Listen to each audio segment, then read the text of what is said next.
ही उन्होंने 5 बार tour the France में जीत हासिल की थी, जो साइकिलिंग के इतिहास में सबसे ज़्यादा सफल दौड़ माना जाता है। यह होता कैसा है? यह होता कैसे है? कैसे में सामान्य एथलीट्स की एक टीम ऐसे मामूली बदलाव से विश्व चैंपियन बनकर खड़ी हो जाती है, जो पहली बार देखने पर इतनी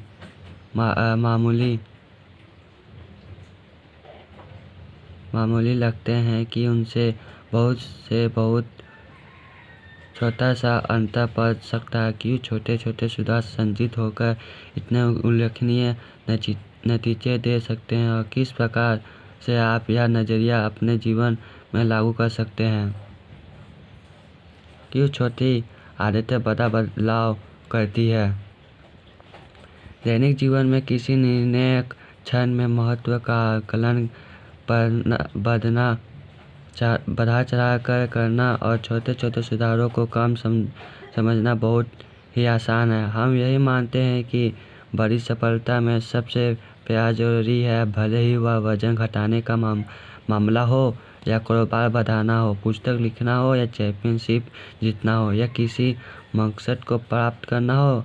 हम अपने आप पर इतना दबाव डालते हैं ताकि किसी तरह से कुछ ऐसा बदलाव हो सके कि हर कोई इस बारे में बात करे। इन सब के बीच के फीसदी सुधार विश्व रूप से कोई मायने नहीं रखता। कभी कभी तो इस पर कोई ध्यान तक नहीं देता, लेकिन यह लंबे समय के लिए बहुत अर्थपूर्ण हो जाता है। छोटा सुधार लंबे समय के असाधारण अंतर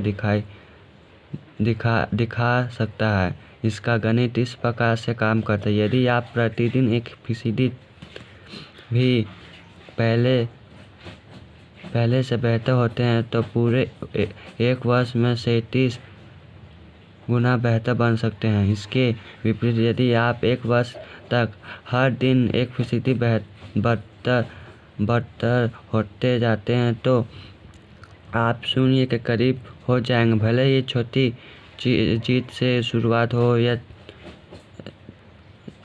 या छोटी हार से, या एकत्र होकर कई गुना हो जाती है। आदतें आत्म सुधार का चक्रवृद्धि ब्याज होती है। जिस प्रकार से धन चक्रवृद्धि ब्याज में कई गुना बढ़ता है, उसी प्रकार से आपकी आदतों का प्रभाव बार बार करने से बढ़ता जाता है।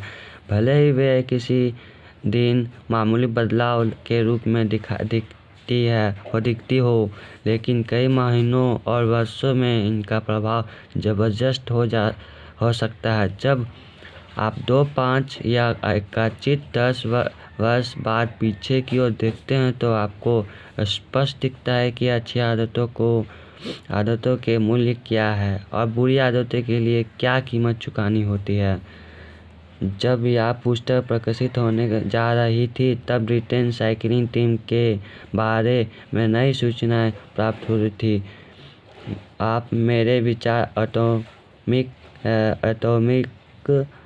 habits.com साइकिलिंग पर देख सकते हैं।